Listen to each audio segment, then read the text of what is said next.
I mean, what also we find kind of interesting is that, and speaking of financing a film, when we first brought this film around, and I've been acting for 20 years, and I know a lot of good people, and I have a great manager who's taking great care of me, and I have relationships in the industry that I thought of quite easily would hand us the small budget that we needed.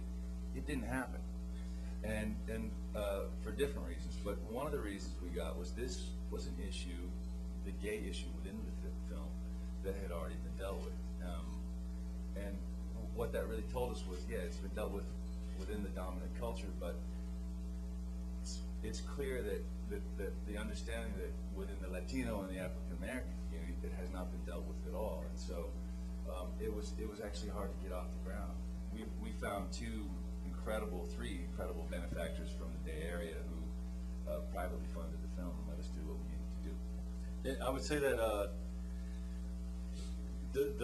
as the writer and the director, there's like from my co-producer right here, Debbie Brubaker, who's also the line producer, she always says there's the first draft that you write, the second draft is the one you shoot, and the third draft is the one you edit.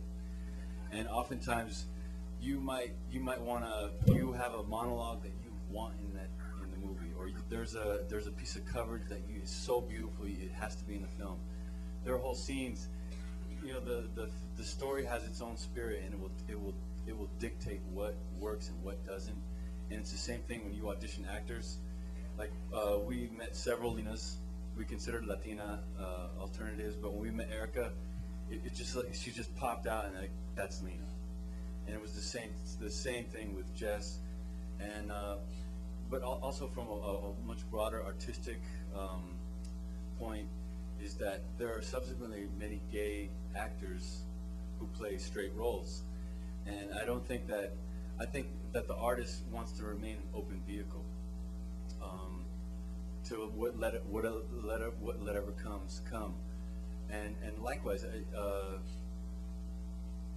across color lines, you see the same thing, and even the word Latino, to me, I hate to pigeonhole any one thing, because just like an American could be white, Japanese, Native American, African American, Asian, Muslim, it's the same thing with a Latino. There are full-blooded Indian Latinos. There are full-blooded European Latinos. There are Afro-Latinos.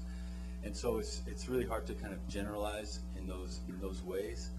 But I think what was really important was, and I think it's expressed subtly in the film, and is that oftentimes when there is a conversation about the gay issue, it's often what we found was that the gay experience is also considered the white experience. And so when you say that, wait a minute, this issue is still unaddressed in this community, really, because I think the assumption is that the white experience is the universal one.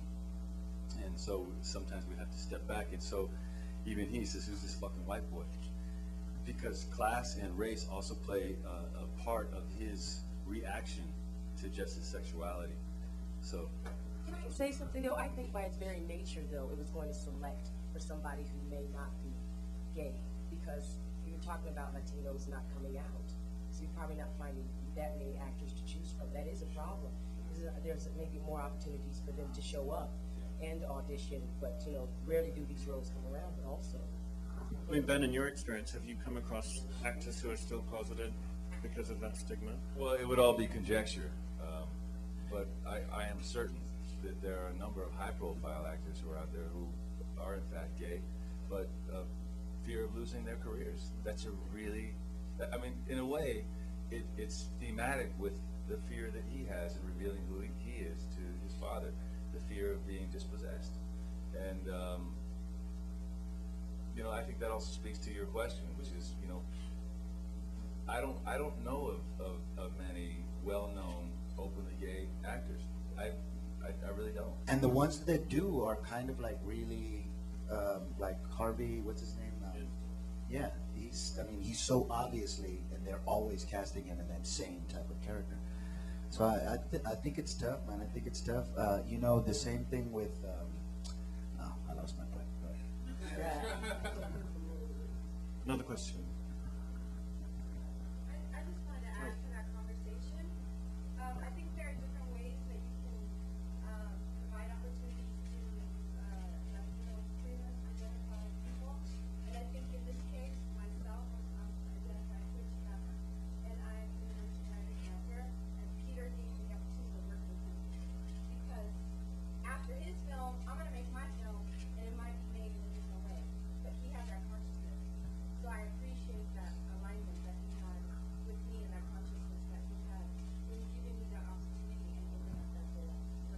That's my sis. Thank you.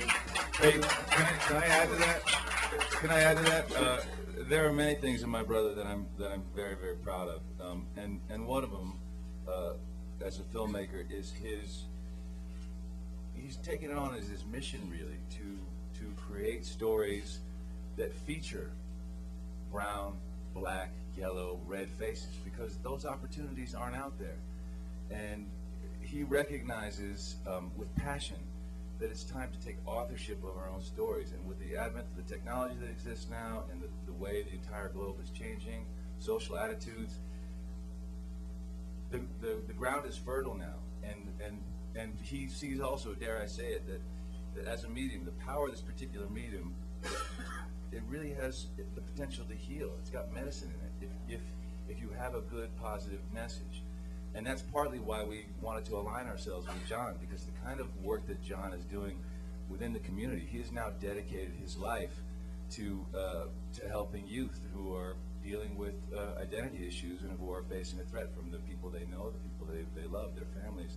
And we want to align ourselves with people like that in recognition of the potential with this film to do some kind of community outreach. I mean, social justice is where we're at. We think this could be a really effective educational tool in changing people's attitudes and minds, because it's a real thing. These are ideas and notions and stories. I mean, stories are important to every culture, and our storytellers are revered, and for a reason. I mean, he's not going to like it, but I love to toot his horn because you know, there are not a lot of filmmakers out there who have that kind of intention when they take a project like this on.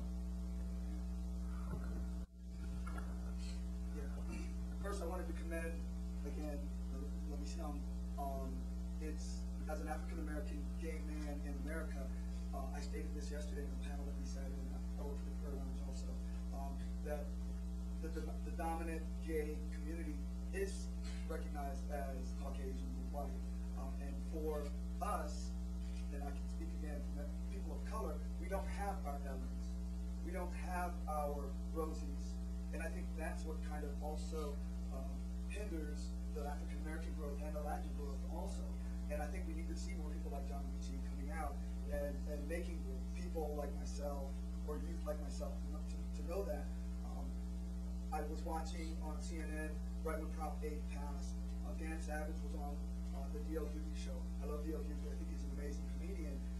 And he kept saying the typical line, especially from the African American community, about how it's a religious issue that I have with them. And a white face can't say to D.L. Hughley, well, what about the 300 years that kept slaves and it was okay by the Bible? What about the 300 years that said we couldn't get married? So I think we need more people and more movies like La Mission coming out that can confront that. And again, our communities can't look, no offense again to the Caucasian community, we can't look for you guys to rally and fight our fights. We have to fight our fights more. And so definitely I'd like to see a lot more movies. And I wanted to know if you guys were going to try to cross more of that color line and not just specifically worry about the Latino, but maybe the Asian community and the African American community and getting more involved in those types of stories. They got to see Follow Me Home.